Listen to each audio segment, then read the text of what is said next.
Yo, good morning mga master. Maglalakad tayo ngayon dahil kailangan ko. Kasi wala tayong budget ngayon. Medyo makulimlim naman ang panahon.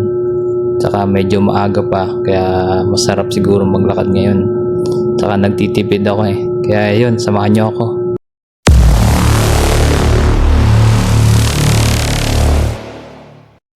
Pababa na nga pala ako dito kasi nasa taas yung mismong bahay namin.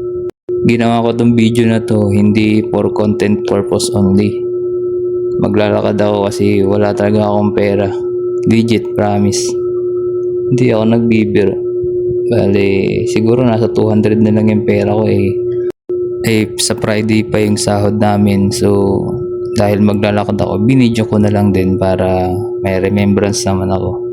Andito ako ngayon sa gate namin. Ang oras is 6:04 AM. Bago ako umalis ng bahay. So ayan, simulan na natin ang paglalakad. Let's go! Bali, andito na ako sa may labas namin. Medyo nagpapakita na yung araw. Kaya medyo lumiliwanag na din.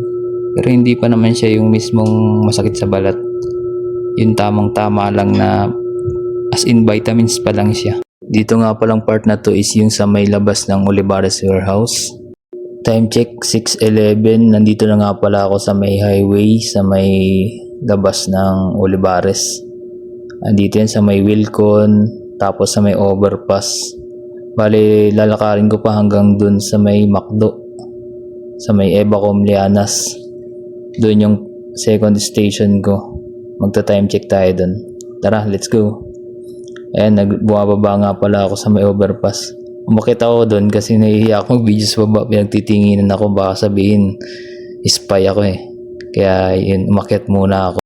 Yung part na to is medyo malapit na ako sa Evacom.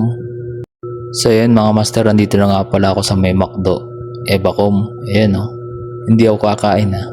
Pinapakita ko lang. Wala akong pera ngayon eh. Collats tayo mga master. Okay, time check 6:27. Dito ako nakatayo sa may 7-Eleven. Ayun yung McDo. Ito yung sa may labas, sa may overpass. Tapos naglakad na ulit ako dito sa may likod ng Lianas papunta sa terminal ng tricycle papuntang CAA Las Piñas. Bale, medyo pinapawisan na ako dito. Okay, time check 6:32. Andito nga pala ako sa may tapat ng Imperial Appliances Plaza.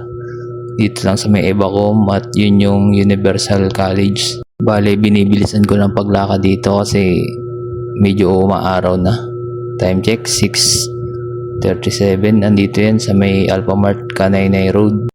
Pumasok na nga pala ako sa BF Martinville Subdivision dito sa may Kanaynay Road.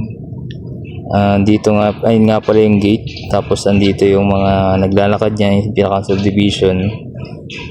Dito hindi na ako gaanong nahihiya kasi kukunti lang yung mga dumadaan, mga sasakyan na lang, tapos konti lang yung nag-jogging. Katulad kanina sa may highway na nagtitinginan sa akin. Baka sabihin kung ano-anong ginagawa ko, makasuhan pa tayo niyan. Charot. Ayun, nagpakita na sa akin yung araw. Sobrang init na nito. Ayun no. Pero hindi naman siya masakit pa sa balat. Mainit na. Medyo malikot yung camera ko kasi sa balikat ko nilagay yung cellphone para hindi ako gaano halata na nagbibideo kasi naiiya talaga ako eh.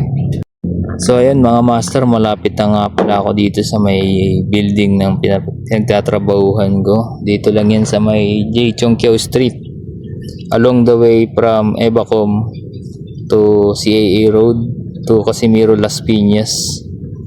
Sa wakas, malapit na rin. Ayun, tumawid na ako dito sa may kalsada. Bali, andito na ako sa may gate namin. Dito yung building namin. Andito yung gate namin. Sa wakas, nakarating din. Medyo nakakapagod din. Kahit pa paano, at least nakapagpapaya tayo ng kahit 1 gram lang na bawas. Pumasok na nga pala ako dito sa loob. Bali, nagmamadali na ako kasi init na ako. Nagpapawisan na kasi ako eh. Kailangan ko na ng aircon or electric fan. Ay, napakainit. Tapos gutom pa. Di pa nga pala ako nakakapag-almusal mga master. Kayo ba, nakapag-almusal na ba kayo? Aga ko kasing nagising almost 5 yata. Tapos naligo na rin ako kagad kasi bala ko nga maglakad. Wala tayong pera ngayon talaga mga master, talo Olats na olats. Tapos sa Friday pa yung sahod. Ay nako, baka pwede niya akong pautangin dyan. Kahit utang na loob. Ayun mga master, dito na ako sa may table ko at makakapagpahinga na ulit ako. Tapos 8 AM pa naman yung start ng trabaho namin. Kaya may time pa ako para magpahinga. Ay nako, nakakapagod maglakad. Time check, 53. Ayun, almost 1 hour din pala yung nilakad ko, grabe. Pero thanks God, nakarating tayo ng safe. At ayun, salamat sa inyong panonood at pagsubaybay. Saka sa inyong suporta mga master. Ayun, tubig lang ang aking almusal. At maraming salamat sa inyong mga master. At mag-almusal na rin kayo. And thank you. Maraming salamat and see you soon.